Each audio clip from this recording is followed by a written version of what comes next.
ତେବେ ରାଜ୍ୟରେ ଲାଗି ରହିଛି ମୌସୁମୀ ଜନିତ ବର୍ଷା। ତେବେ ପଶ୍ଚିମ ବଙ୍ଗୋପସାଗରରେ ସୃଷ୍ଟି ହେବାକୁ ଯାଉଛି ଆଉ ଏକ ଲଘୁଚାପ।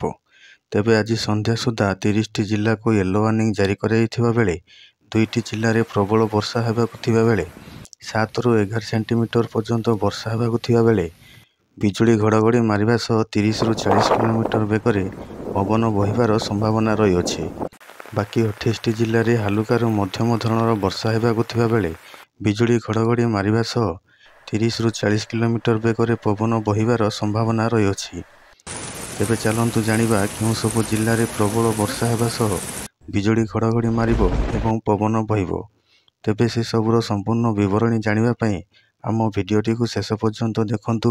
ଯଦି ଆପଣମାନେ ଆମ ଚ୍ୟାନେଲଟିକୁ ସବସ୍କ୍ରାଇବ୍ କରିନାହାନ୍ତି ତେବେ ଆମ ଚ୍ୟାନେଲଟିକୁ ସବସ୍କ୍ରାଇବ୍ କରିଦିଅନ୍ତୁ ଏବଂ ପାଖରେ ଥିବା ବେଲ୍ ଆଇକନ୍ଟିକୁ ଦବାଇ ଦିଅନ୍ତୁ, ଯାହାଫଳରେ ଆପଣମାନେ ଆମ ଚ୍ୟାନେଲର ପାଣିପାଗ ସମ୍ବନ୍ଧୀୟ ସମସ୍ତ ତଥ୍ୟ ସବୁଦିନ ପାଇପାରିବେ। ତେବେ ଆସନ୍ତା 7 ତାରିଖରୁ 11 ତାରିଖ ଭିତରେ ପଶ୍ଚିମ ବଙ୍ଗୋପସାଗରରେ ସୃଷ୍ଟି ହେବାକୁ ଯାଉଛି ଆଉ ଏକ ଲଘୁଚାପ, ଯାହାଫଳରେ ଆସନ୍ତା ଅଗଷ୍ଟ 15 ତାରିଖ ପର୍ଯ୍ୟନ୍ତ ରାଜ୍ୟରେ ପ୍ରବଳ ବର୍ଷା ହେବାର ସମ୍ଭାବନା ରହିଅଛି। ତେବେ ରାଜ୍ୟରେ ଜୁନ୍ 1ରୁ ଆଜି ପର୍ଯ୍ୟନ୍ତ 627.5 ମିଲିମିଟର ବର୍ଷା ରେକର୍ଡ କରାଯାଇଛି। ୟେଲୋ ୱାର୍ଣ୍ଣିଂ ଜାରି କରାଯାଇଥିବା 30 ଜିଲ୍ଲା ମଧ୍ୟରୁ 2ଟି ଜିଲ୍ଲା ଯେଉଁଠି ପ୍ରବଳ ବର୍ଷା ହେବ, କେନ୍ଦୁଝର, ମୟୂରଭଞ୍ଜ।